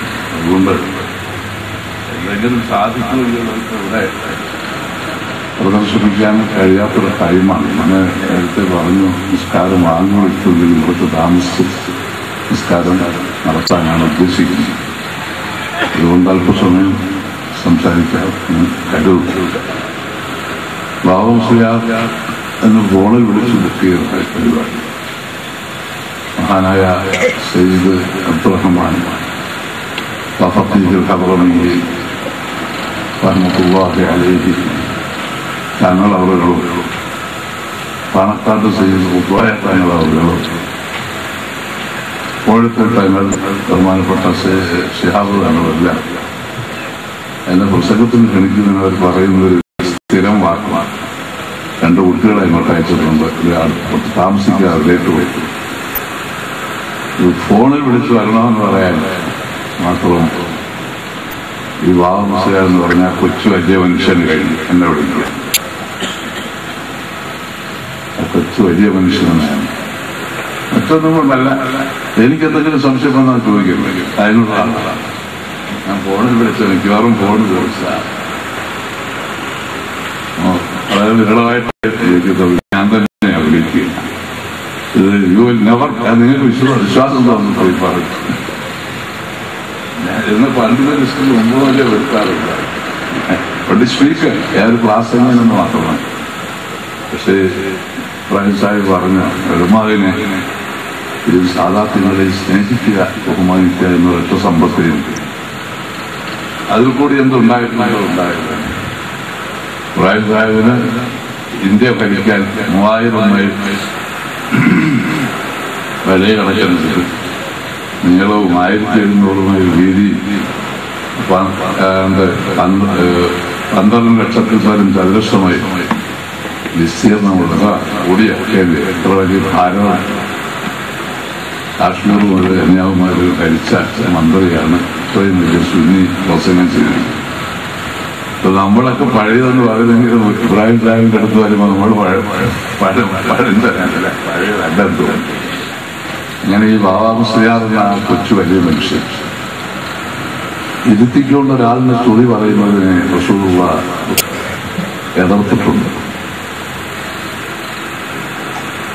അത് ആളിന്റെ കഴുത്തിൽ കത്തി വയ്ക്കുന്നതിന് തുല്യമാണ്. ദേഹ്യമുണ്ട്. അങ്ങനെ അത് പറഞ്ഞ ആള് തന്നെ ഇരുത്തിക്കൊണ്ട് മദഹ് പറഞ്ഞ ആളിന് സമ്മാനമാണ്. ഇത് പറഞ്ഞ റസൂലുള്ളാഹിയെ തന്നെ നബിയെ ഇരുത്തിക്കൊണ്ട് മദഹ് പറഞ്ഞ് നബിയുടെ ഇരിക്കുന്ന സമ്മാനമായി. അപ്പോഴേതൊന്നിനും കൊണ്ടൊരു എക്സംഷൻ. അപ്പൊ അതൊരു പൊതു നിയമമാണ്. ഒരു വിഭാഗത്തെ ഇരുത്തിക്കൊണ്ട് മദഹ് പറയാം. അതായത് പേക്കൂനും മധുഹൂഹും മതമൂഹും സവ. അതിൽ മധുരം ചെയ്താലൊട്ട് പൊന്തത്വമില്ല, ഉയർത്തിയാലൊട്ട് പൊന്തത്വമില്ല, ഇഴത്തിയാലൊട്ട് താഴ്ത്തില്ല. അങ്ങനത്തെ ഒരു സെറ്റ് ആൾക്കാരുണ്ട്. അതാണ് ശരിയായ സുഫീസത്തിന്റെ ഭാഗമാണ്. അങ്ങനെ പേക്കൂനും മധുഹൂഹും മതമൂഹും സവ. തുതിക്കാരും ആക്ഷേപിച്ചാലും ഒരേ തൂക്കമുള്ള ആൾക്കാരെ മേൽ പറഞ്ഞ പട്ടികയിൽ പെടുകയില്ല. എക്സംഷൻ. അവരെ ഇരുന്നുകൊണ്ട് എത്ര മധുര വേണമെങ്കിലും പറയാം. അതാണ് റസൂലുള്ളാഹിന്റെ സഹാബത്ത് മധുര പറഞ്ഞ് സമ്മാനം മേടിച്ചു. അങ്ങനെയുള്ള ഒരാളിന്റെ തെരഞ്ഞെടുപ്പ് നമ്മൾ ഇന്ന് തിരഞ്ഞെടുക്കുകയാണെങ്കിൽ അത് ബാബാ മുസ്ലിയാർ ഫസ്റ്റ് റാങ്ക് കിട്ടുമെന്ന് ഞാൻ വിശ്വസിച്ചു. അയാളെ തുണിച്ചാലും ആക്ഷേപിച്ചാലും രണ്ടിനും ഒരേ തൂക്കമില്ല. പക്ഷെ എന്നേക്കാൾ വളരെ പ്രായം പറഞ്ഞ ആളാണെങ്കിലും എഴുതുന്നത് എന്നേക്കാൾ വളരെ കൂടുതൽ. അദ്ദേഹത്തിന് സയ്യിദുൽ ബശർ ഉൾപ്പെടെയുള്ള ചില കിതാബുകൾ എനിക്ക് അയച്ചു. എത്ര അമൂല്യങ്ങളായ, അതായത് ഞാൻ വലിയ പ്രസംഗം ചെയ്യുന്ന കാലത്ത് സ്റ്റുഡന്റാണ്. പാലക്കാട് പഠിച്ചുകൊണ്ടിരിക്കുമ്പോൾ കണ്ണിയത്ത് അവർ ക്ഷണിച്ചുകൊണ്ട് 10 ദിവസമായ അദ്ദേഹം DC ചേരെ കടന്നു. കണ്ണിയത്ത് ഉത്സാഹം അന്നവിടെ സ്റ്റുഡന്റ്. അപ്പോൾ വളരെ പ്രായം കുറവാണ്. പക്ഷെ അത് പറഞ്ഞിട്ട് കാര്യമില്ല. ചിഹ്നമാൻ സദഖത്തുള്ളാഹി അല്ലെ സലാഹത്തിനെ സംബന്ധിച്ച് പറഞ്ഞിട്ടുണ്ട്. സദഖത്തുള്ളാഹി 5 പേരും എന്റെ ആലിമ്യങ്ങൾ. മുത്തന് പറഞ്ഞ പ്രായത്തിലും കുറവാണെങ്കിൽ എൽമി വളരെ കൂടുതലാണ്. സലാഹത്തിനെ പറ്റി പറഞ്ഞു. അങ്ങനെ വാവും ചെയ്യാതെ വരണമെന്ന് ക്ഷണിച്ച് മുപ്പത് ചില കാര്യങ്ങളൊക്കെ പറഞ്ഞു. പക്ഷെ അതൊന്നും എല്ലാം പറഞ്ഞു കഴിഞ്ഞു. പാവസ്യാരും മന്ത്രിയും പറയേണ്ടതൊക്കെ പറഞ്ഞു. ഇത് നിങ്ങൾ ആരും പറയാത്തൊരു വിഷയം, എന്നെ എപ്പോഴും വ്യാകുലപ്പെടുത്തിക്കൊണ്ടിരിക്കുന്ന ഒരു വിഷയം. ഇതൊക്കെ സമുദായത്തിന്റെ വളർച്ചയ്ക്ക് ആവശ്യമായ കാര്യങ്ങളായി പറയുന്നത്. അതിന്റെ പുരോഗതി എന്ന് പറഞ്ഞാൽ കുറവുകൾ പരിഹരിക്കൽ എന്നാണ്. സിവിലൈസേഷൻ അല്ലെങ്കിൽ പുരോഗമനം എന്ന് പറഞ്ഞാൽ കുറവുകൾ പരിഹരിക്കുകയാണ്. പുരോഗമിച്ച് അങ്ങേയറ്റത്ത് എത്തുമ്പോൾ കുറവുകൾ പരിഹരിച്ച് തീരുമ്പോൾ അതിന്റെ പുരോഗമനം അങ്ങേയറ്റത്തിൽ. അപ്പൊ കുറവുകൾ പരിഹരിക്കുക എന്നാണ് പുരോഗമനം എന്ന് പറയുന്നത്. അപ്പൊ ആ സമുദായത്തിന്റെ പുരോഗമനം, അതായത് അതിന്റെ കുറവുകൾ പരിഹരിക്കുന്നതിനെ പറ്റി ചർച്ച. ഞാൻ പറയാൻ ഉദ്ദേശിക്കുന്നത് സമുദായം ഇവിടെ ജീവിക്കുന്നതിനുള്ള അതാ എന്റെ മനസ്സിലുള്ളത്. സമുദായം ഇവിടെ ഉണ്ടാകണോ വേണ്ടേ? ഇന്ത്യയിൽ, പ്രത്യേകിച്ച് ഇന്ത്യയിൽ ആ വിഷയത്തെ സംബന്ധിച്ചത് ഉണർത്താം ഈ സദസ്യന്. എന്തെങ്കിലും ഭാവിയിൽ ചെയ്യാൻ കഴിയുമെങ്കിൽ ചെയ്യട്ടെ. അതിനെ പറ്റിയ ഒരു നമുക്ക് സഹായത്തിന് സാധിക്കും. ഇത് നിങ്ങൾ ബോധ്യപ്പെടുത്താൻ അല്പ താമസമുണ്ട്. ഇന്ന് ഭൂമിയിൽ ഇത്രയും വരക്കപ്പെട്ട ഒരു സമൂഹം അറിയില്ല, മുസ്ലിങ്ങളെന്ന്.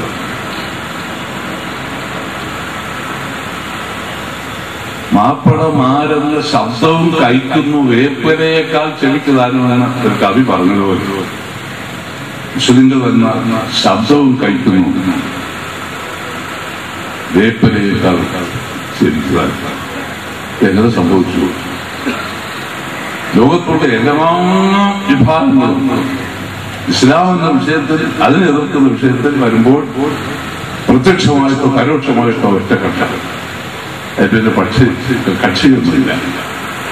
ഇസ്ലാമിന്റെ വിഷയം വരുമ്പോൾ, അതിനെതിരെ വരുമ്പോൾ ലോകം ഒറ്റക്കെട്ടാണ്.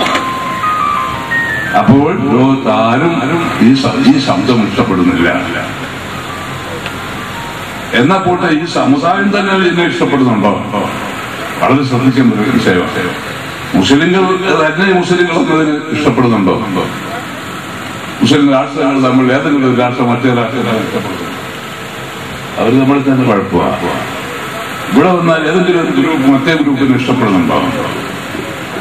ഈ വീട്ടുകാരൻ ആ വീട്ടുകാരനെ ഇഷ്ടപ്പെടുന്നുണ്ടോ? എങ്ങനെ, എന്താണ് ഇതിനെപ്പറ്റി എന്താ പറയണം?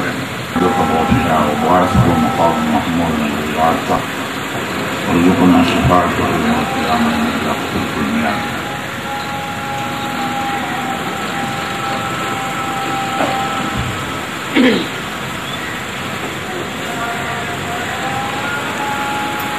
ഞാൻ ഇപ്പൊ കുറെ നാളുകൊണ്ട് നിശ്ചയ മൂലയ്ക്കൊന്ന് ഇരുന്നുകൊണ്ടാണ് പ്രസംഗിച്ചത്.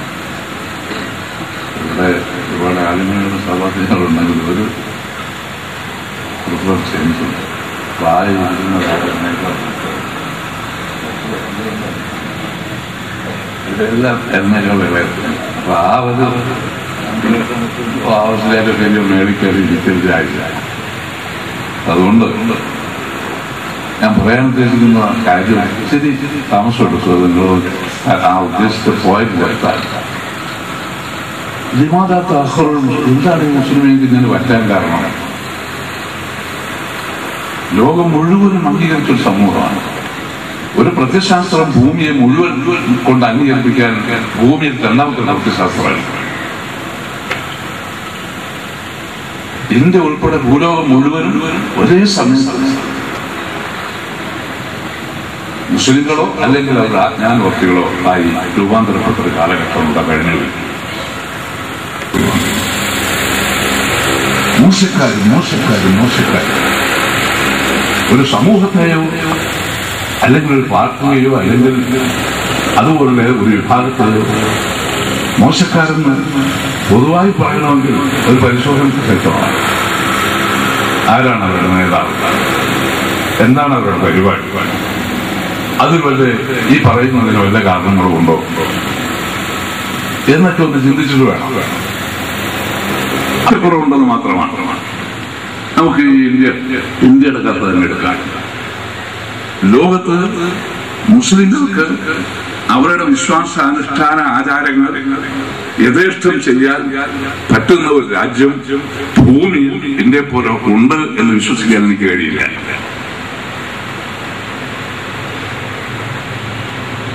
അത്ര സ്വാതന്ത്ര്യമാണ് ഭാരതത്തിലുള്ളത്. അത് ഞാൻ ആത്മാർത്ഥമായി സമ്മതിച്ചുകൊണ്ട് തന്നെയാണ് ഈ യാഥാർത്ഥ്യം നിങ്ങളുടെ മുമ്പിൽ പറയുക, ഇതിലേക്ക് നിങ്ങളെ ക്ഷണിക്കണം.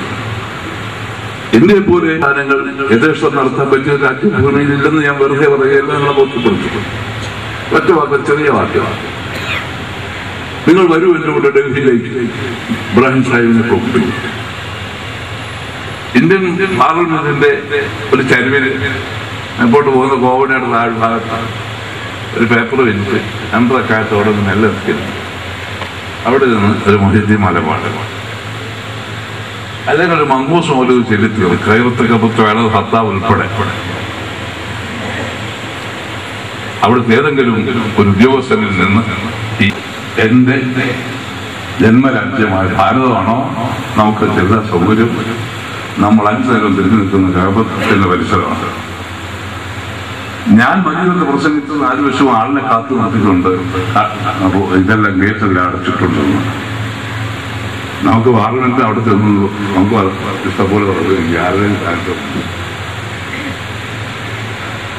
ഇന്ന് ഒരു വ്യക്തി ഒരു കുട്ടി എടുക്കുകയാണെങ്കിൽ ഏറ്റവും കൂടുതൽ ആളുകളുടെ പിൻബലം കിട്ടുന്ന ഒരാളായിരിക്കും രാഹുൽ ഗാന്ധി.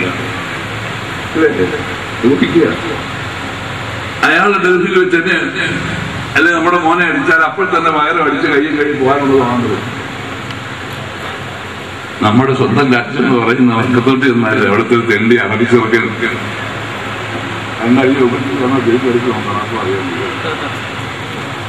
ഈ രീതിയിൽ ഒരു അംഗീകരിച്ചുകൊണ്ട് തന്നെയാണ് ഭാരതത്തിൽ ഇന്ന് മുസ്ലിംകളെ സംബന്ധിച്ചത്. ഇങ്ങനത്തെ ഒരു അവസ്ഥ ഈ ഭാരതത്തിലുണ്ട് എന്ന് പറഞ്ഞാൽ അങ്ങനെയാണ് ഭാരതത്തിന്റെ മൊത്തം ഇരിപ്പ്.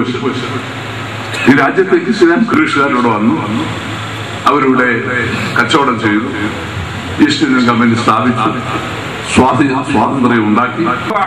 ഇത് പറയാനാണ് അത് പറഞ്ഞ് ഇങ്ങോട്ട് വരുന്ന ഇവർക്ക് ഇവിടുത്തെ 30 കോടി എന്ന് പറയുമ്പോൾ ദൈവം ഒന്നേ പറയത്തുള്ളൂ, ഒന്നേ കാര്യം സംഭവിക്കുന്നില്ല. ഇങ്ങനെയുള്ള എല്ലാം എതിരാണെങ്കിൽ എല്ലാവരും ശരീരഭാഗങ്ങളെല്ലാം ഒന്നിച്ച് വളർത്തുന്നവരാണ് ഇവിടെയുള്ളവർ. നമ്മൾ ചൂട്ട് വന്ന താടിയൊക്കെയാണ് വെട്ടി വെക്കും. ഇപ്പോഴത്തെ താടിയല്ല, ഇപ്പോൾ ചെറുപ്പക്കാർക്ക് താടിയില്ല, ഗതികൊത്തുമില്ല, മറ്റൊന്നുമില്ല, ഒന്നുമില്ലാത്ത ഒരു തരം താടിയാണ്. ഇവിടെ 2 തോട്ടം മാത്രം പിന്നെ അതുകൂടെ വളർത്തിയ കുഴപ്പമാണ്. ആദ്യം മുഴുവൻ കൂടെ ഒറ്റ വളർത്തലാണ് താടി. നമ്മുടെ പരിഷ്കാരമാണ്. ഞാൻ മൂവാറ്റൂടെ ഫെബ്രുവരി 12 ഉദ്ഘാടനം ചെയ്യാമെന്ന്. പക്ഷേ ഇതിലൊരു 10-50 താടിക്കാരുണ്ട്. പേടി തോന്നി വിട്ട് കണ്ടത് ഓരോ എഴുതത്തിൽ ഞാൻ താടിക്കാരനായ അദ്ദേഹം. പക്ഷേ താടി ഉള്ള ഒരാളെ ഒരു ചെറുപ്പക്കാരനാ താടി എടുത്തു കണ്ടായിട്ട് കഴിക്കുന്നത് കഴിഞ്ഞിട്ടില്ല. അതിന്റെ വർക്കൊന്നും ഉണ്ടായിരിക്കും. പിന്നെ എനിക്ക് താടി വെക്കണോ തോന്നി. താടി ഉള്ളവൻ എടുക്കുക, തലയെക്കത്തുള്ളവൻ എടുക്കുന്നത് ഞാൻ മുഖത്ത് വന്നിട്ടില്ല. അന്ന് ഞാൻ കൂടിയിരിക്കുന്നവനാണ് അത്ര പരിഷ്കാരിയായ. ഞാൻ ആ സന്ദർഭത്തിൽ അബ്ദുൽസാഖ് മുസ്താഫ് എന്നോട് തുപ്പി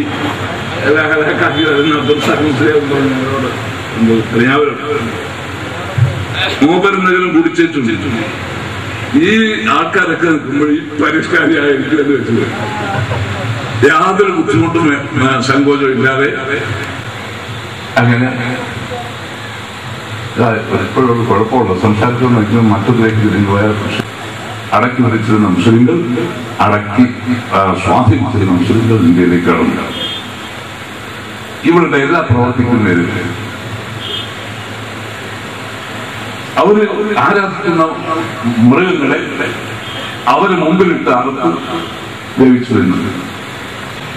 ഇവിടുത്തെ 99% മുഴുവനും ഹിന്ദുക്കളാണ്. സവർണ ഹിന്ദുക്കളുടെ മേധാവിത്വമുള്ള രാജ്യമാണ്. അവിടെ വന്നിട്ട് ഇവിടുത്തെ ആ വർണ്ണ മുസ്ലിങ്ങൾ എന്ത് ചെയ്തു ഇവരെന്നാണ്. എന്ത് ചെയ്തു ഇവരെന്ന് ചോദിച്ചാൽ അവർ തന്നെ പറയുന്നു ഞങ്ങൾ എന്ത് ചെയ്തു. നെഹ്റു തന്നെ പറയുന്നു. നെഹ്റു പറയുന്നു ഇന്ത്യ അതിൽ നെഹ്റുവിന്റെ ശരിയാണ്. ഇന്ത്യ അതിന്റെ പാരമ്പര്യത്തിന് സത്യമാകുമാണ്. She showed respect to the India and welcomed it and gave place. From those early times, Islam has been established like a lasting victory. അങ്ങനെ വന്ന മുസ്ലിങ്ങളെ ഇന്ത്യ അതിന്റെ പാരമ്പര്യം അനുസരിച്ച് അതിനെ സ്വാഗതം ചെയ്തു, അതിനെ റെസ്പെക്ട് ചെയ്തു, അതിനൊരു പദവി കൊടുത്ത് സ്വീകരിച്ചു. അന്ന് മുതൽ ഇന്ത്യയിൽ അതൊരു വലിയ മതമായി സ്ഥാപിതമാവുകയും ചെയ്തു. ഇതെങ്ങനെ സംഭവിച്ചു എന്ന് മാത്രം നമ്മൾ ചിന്തിച്ചാൽ ബഹുമാനിക്കുക മാത്രമല്ല, ആ ബഹുമാനം എവിടെത്തി ഞങ്ങളെങ്ങ് ഭരിച്ചുകൊണ്ടാട്ടെന്ന് പറഞ്ഞുകൊണ്ട് ഏൽപ്പിക്കുക. അതാണ് സിന്ധിൽ AD 711 സിന്ധിൽ മുഹമ്മദ് അലി ഖാസിം സ്ഥാനം തുടങ്ങുന്നതിന്റെ അടുത്തതാണ്. സിന്ധ് ആക്രമിച്ചു എന്നൊക്കെ ഇവർ എഴുതി വെച്ചിരിക്കുന്ന ഒറ്റക്കള്ള. സിന്ധ് ആക്രമിച്ചു അല്ല, അദ്ദേഹം ഇവിടെ ആക്രമിക്കാൻ വന്നതല്ല, കടൽ കൊള്ളക്കാരെ അമർത്താൻ വേണ്ടി ഇവിടുത്തെ ഭരണാധികാരികളുമായുള്ള കരാറിലാണ്. കടൽ കൊള്ളക്കാരെ നശിപ്പിക്കാൻ വേണ്ടിയാണ് മുഹമ്മദ് അലി ഖാസിം വരുന്നത്. ഒന്ന് അറബിയായിട്ടുള്ള കച്ചവടത്തിന് ഇവരുടെ വലിയ ശരീരം അധികരിച്ചപ്പോൾ അങ്ങനെ കച്ചവടക്കാരുടെ രൂപത്തിൽ വന്ന് ഈ കള്ളക്കൊള്ളക്കാരുമായിട്ട് ഏറ്റുമുട്ടി അവരെ നശിപ്പിച്ച സംഭവം. അങ്ങനെയാണ് മുഹമ്മദ് അലി ഖാസിം ഇവരുമായിട്ട് ബന്ധം ഉണ്ടായത്. അവസാനം ഈ രാജ്യം അദ്ദേഹം ഭരിച്ചു. 3 കൊല്ലം ഭരിച്ചിട്ട്, സിന്ധ് ഭരിച്ചിട്ട് മുഹമ്മദ് അലി ഖാസിം പോയിട്ട് അദ്ദേഹത്തിന്റെ വിഗ്രഹം ഉണ്ടാക്കി പാവങ്ങൾ ആരാധിക്കണം.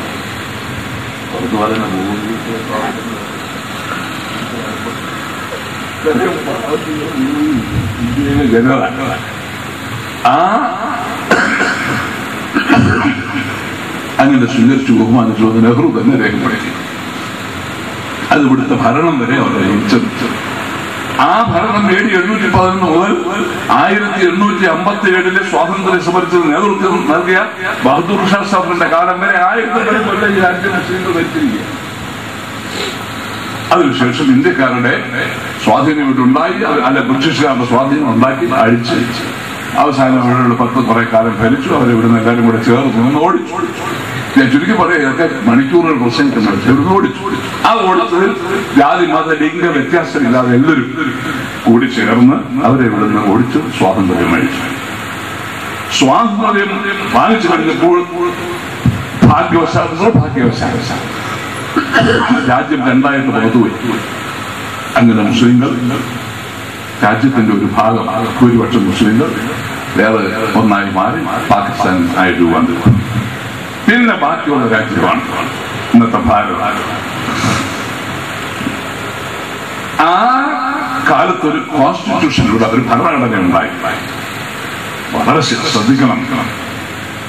അന്നൊരു ഭരണഘടന പെട്ടെന്ന് അങ്ങോട്ടുണ്ടായതല്ല. സ്വാതന്ത്ര്യം കിട്ടുന്നതിന് മുമ്പ് തന്നെ ഭരണഘടനയെ പറ്റി ആലോചിച്ചോടെ. ആ ഭരണഘടനയിൽ 395 മെമ്പർമാരുണ്ടായിരുന്നു. പെട്ടെന്ന് ഞാൻ പറഞ്ഞിട്ടായിരുന്നു ചടപടാൻ നിങ്ങൾ രസിക്കാനും ശ്രമിക്കാൻ. 300 മെമ്പേഴ്സ് ആരൊക്കെ ഉണ്ട്? Indian National Congress, Indian All India Muslim League, All India Hindu Mahasabha, All India Women's Federation, All India Land Holders Association, All India Peoples Caste Federation, ഈ ആംഗ്ലോ ഇന്ത്യൻസ് അസോസിയേഷൻ, ഇങ്ങനെയുള്ള മുഴുവൻ ഇന്ത്യ പ്രതിനിധീകരിക്കുന്ന എല്ലാ സംഘടനയിൽ നിന്നും ആൾക്കാർ കൂടിയാലും അതിൽ 85-95% ആൾക്കാരും ഹിന്ദുക്കളാണ്. കോൺസ്റ്റിറ്റ്യൂവന്റ് അസംബ്ലിയിൽ ഇവിടുത്തെ സവർണ ഹിന്ദുക്കളാണ് ഭൂരിപക്ഷം. പാകിസ്ഥാൻ ഭാഗത്ത് ഇന്ത്യയിൽ നിന്ന് കുറച്ചങ്ങോട്ട് പോയതിനു ശേഷം ബാക്കിയുള്ള സ്ഥലം ഭരിക്കുന്നത് എങ്ങനെ ഭരിക്കണമെന്ന് ഒരു കോൺസ്റ്റിറ്റ്യൂഷൻ ഉണ്ട്. ഭരണഘടന ഉണ്ടാക്കാൻ വേണ്ടി കൂടിയ സഭ 80% സവർണ ഹിന്ദുക്കളാണ്. അതിന്റെ ഭരണഘടനയ്ക്ക് ഒരു ക്രെഡൻഷ്യൽ കമ്മിറ്റി ഉണ്ട്. അതിലൊരു പോക്കർ സാഹിബ് അല്ലാതെ ബാക്കി മുഴുവനും ഒരാളോ മറ്റോ വേറെ ഉണ്ട്. ബാക്കി എല്ലാം സവർണ ഹിന്ദുക്കളാണ്. ഡോക്ടർ രാജേന്ദ്ര പ്രസാദിന്റെ അധ്യക്ഷതയിലുള്ള ആ കമ്മിറ്റി 12 അംഗം. അവർക്ക് എന്തും ചെയ്യാം. ആ കോൺസ്റ്റിറ്റ്യൂഷൻ അങ്ങോട്ട് പഴുത്തുപോയ രാജ്യം മുസ്ലിം രാഷ്ട്രമായിട്ട് അവർ ഡിക്ലെയർ ചെയ്യുകയും ചെയ്താൽ ഈ രാജ്യം ഒരു രാമരാജ്യമായിട്ട് ഡിക്ലെയർ ചെയ്യാൻ അവർക്ക് പ്രയാസം ഉണ്ടായിരുന്നു. അതങ്ങനെയായിരുന്നു. രാമരാജ്യമായിട്ട് മിണ്ടിപ്പോത്തില്ലെന്ന് ആരും. അത് ചെയ്യാതെ 2 കൊല്ലവും 11 മാസവും 18 ദിവസവും പരിശോധിച്ച് 395 വകുപ്പുകളോടും 8 അനുബന്ധങ്ങളോടും കൂടി പാസ്സാക്കി നടപ്പാക്കിയ ഇന്ത്യൻ കോൺസ്റ്റിറ്റ്യൂഷൻ. അതിന്റെ ആദ്യം പ്രിയാമ്പിൾ തുടങ്ങുന്നത് we the people of India. ഇന്ത്യക്കാരായ നമുക്കൊരു നമ്മളെ ഭരിക്കുന്നതിന്റെ ഭരണഘടന വേണമെന്ന് നമ്മൾ തീരുമാനിച്ചതനുസരിച്ച് നമ്മൾ ഉണ്ടാക്കി നമുക്ക് വേണ്ടി സമർപ്പിക്കുന്നു. We, the people of India, having solemnly resolved to constitute India into a sovereign, social, secular democracy. What purpose that is? Is secular democratic in the way? Democracy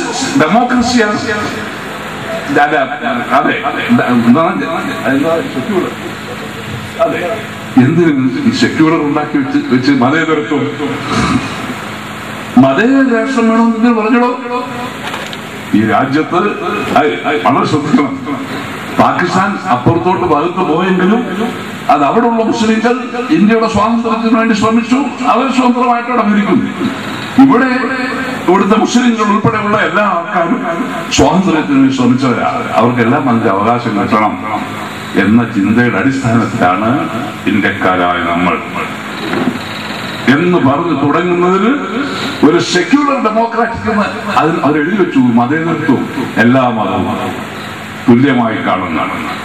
ഒരു മതത്തിനും പ്രസക്തി നൽകാൻ പാടില്ല, അത് പ്രത്യേകത നൽകാൻ പാടില്ല. ഇതവരുണ്ടാക്കിയതാണ്.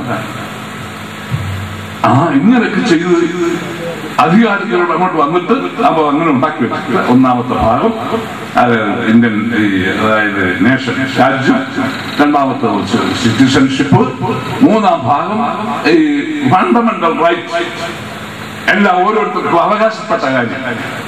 അതങ്ങോട്ട് തുടങ്ങിയിട്ട് 13(2) ഫണ്ടമെന്റൽ റൈറ്റ് തുടങ്ങി 13(2) കണ്ണിയിൽ എഴുതി വെച്ചു. ഈ മൂന്നാം ഭാഗം അനുവദിച്ചിരിക്കുന്ന യാതൊരു സ്വാതന്ത്ര്യവും ഒരു സ്റ്റേറ്റിൽ അതിനകത്ത് നീക്കുപോക്ക് ഉണ്ടാക്കാൻ പാടില്ല. The state shall not make it any law which takes away or abridges the right conferred by this part, and any law made in contravention of this law shall, to the extent of the contravention, be void. എത്രമാത്രം അതിനെ ലംഘിക്കുന്നു, അതെങ്ങനത്തില്ല അങ്ങേയറ്റം അസാധുവാണ്. എന്തെങ്കിലും പുതിയത് ഉണ്ടാക്കിയാൽ മൂന്നാം ഭാഗത്ത് പറയുന്ന ഒരവകാശവും മാറ്റാനോ കെട്ടാനോ ഓർ അബ്രിഡ്ജസ് വെട്ടിച്ചുരുക്കാനോ പാടില്ല. ഇതൊരു പാസാക്കിയതാ, അവരാ പാസാക്കിയിട്ടില്ല.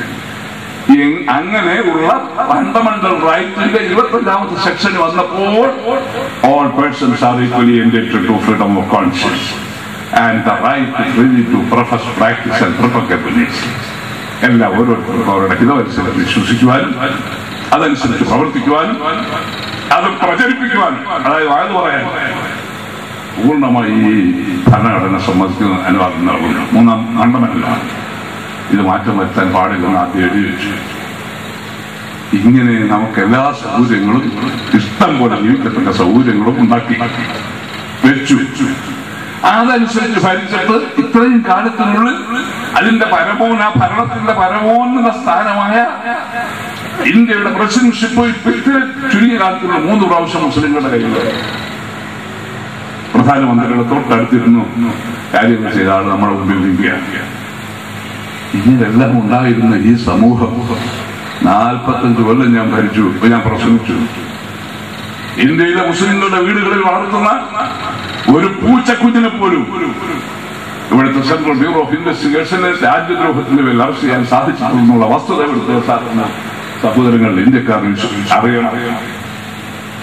രാംസ്വരൂപിന്റെയും അതുപോലത്തെ കുറെ ആൾക്കാരുടെ പേര് പറഞ്ഞിട്ട് ഇവരുടെയൊക്കെ രാജ്യമാണ്.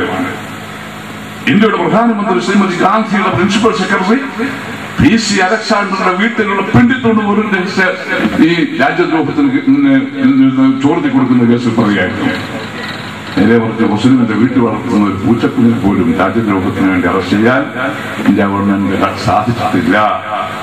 അഭിമാനത്തോട് 40 കൊല്ലം പ്രസംഗിക്കാനായി ഇന്ന് ഒരക്ഷരം എനിക്ക് പുറത്തു പറയാൻ പുറത്തില്ല. രാജ്യദ്രോഹികളെന്ന് മാത്രമല്ല, നമ്മൾ തീവ്രവാദികൾ,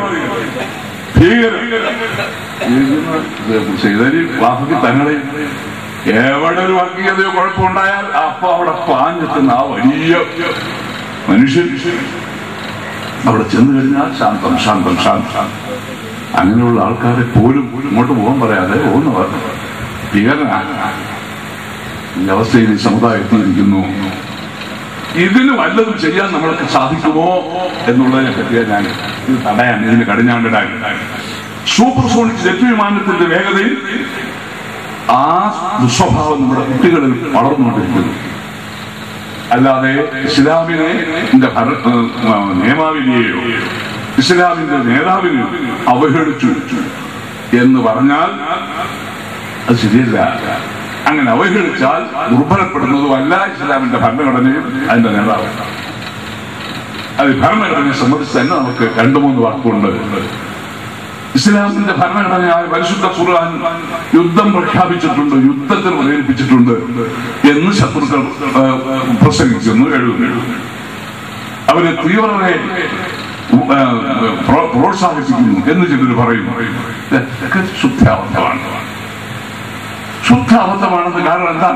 യുദ്ധം ചെയ്യാൻ പറഞ്ഞിട്ടുള്ളത് തന്നെ വ്യക്തിയുമായിട്ടൊന്നുമല്ല, അത് രാഷ്ട്രങ്ങളുടെ കേസാണ്. രാഷ്ട്രങ്ങൾ തമ്മിലുള്ള കാര്യത്തെ സംബന്ധിച്ചുള്ള ചർച്ചയാണ്. അതും എന്താ പറഞ്ഞത്?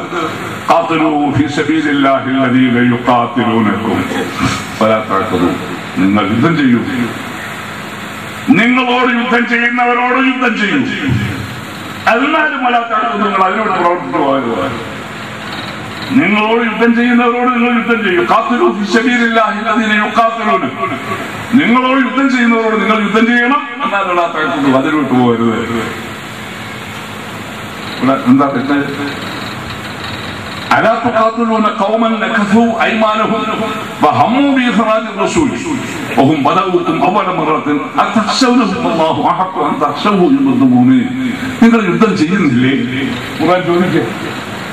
നിങ്ങൾ യുദ്ധം ചെയ്യുന്നില്ലേ? അവരുടെ കരാറുകൾ മുഴുവനും പ്രതിജ്ഞകൾ മുഴുവനും ലംഘിച്ച് നിങ്ങളുടെ നേതാവിനെ സ്വന്തം രാജ്യത്തിന് അവർ പുറപ്പെടുവിച്ചു. ഇപ്പോഴിത് അവർ യുദ്ധം തുടങ്ങിക്കഴിഞ്ഞു. എന്നൊക്കെ ചെയ്യുന്നില്ലേ?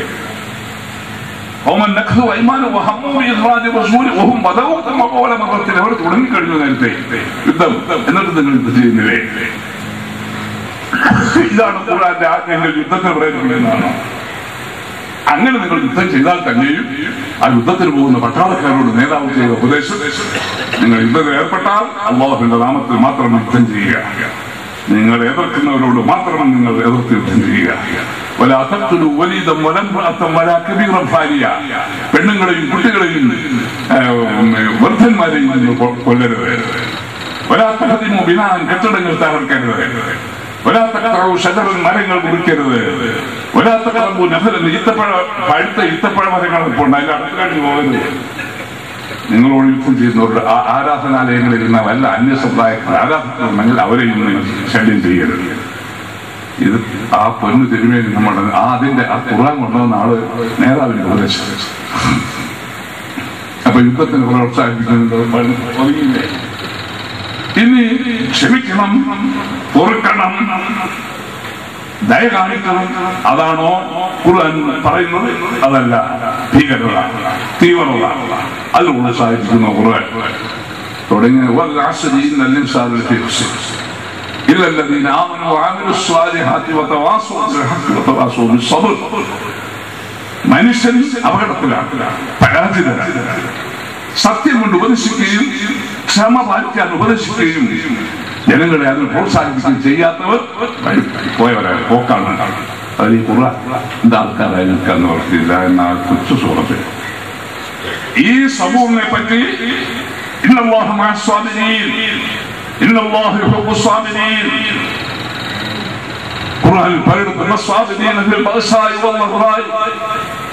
ഇങ്ങനെ 90 സ്ഥലത്ത് നേരിട്ട് സമൂഹത്തെ സംബന്ധിച്ച് ക്ഷമ പാലിച്ചു വന്നു അല്ലാഹു തആല ഖുർആനിൽ 90 സ്ഥലത്ത് പറഞ്ഞായിരുന്നു. അതിൽ കൂടുതലുണ്ടോ എന്ന് ചിന്തിച്ചാൽ മതി. ഒരു വേദഗ്രന്ഥത്തിൽ 90 സ്ഥലത്ത് പരസ്യമായും പരസ്യമല്ലാത്ത സൂചന കൊണ്ട് എത്രയാണ് ക്ഷമയെ പറ്റി പറഞ്ഞിരിക്കുന്നത്?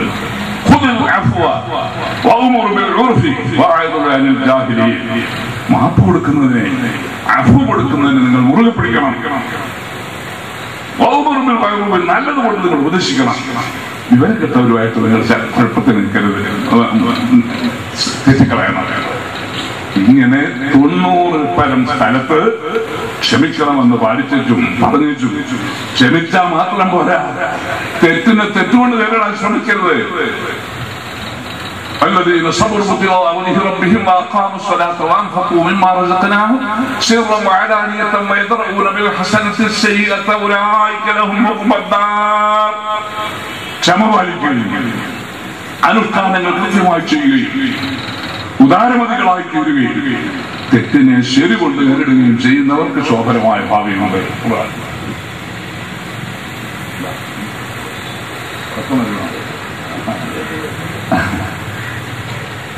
എന്താ പറഞ്ഞത്? ക്ഷമ പാലിക്കുകയും അനുഷ്ഠാനകർമ്മങ്ങൾ ചെയ്യുകയും ദാനധർമ്മങ്ങൾ ചെയ്യുകയും തെറ്റിനെ ശരി കൊണ്ട് നേരിടുകയും തെറ്റിനെ ശരി കൊണ്ട് നേരിടുകയും ചെയ്യുന്നവർക്ക് ശോഭനമാണ്.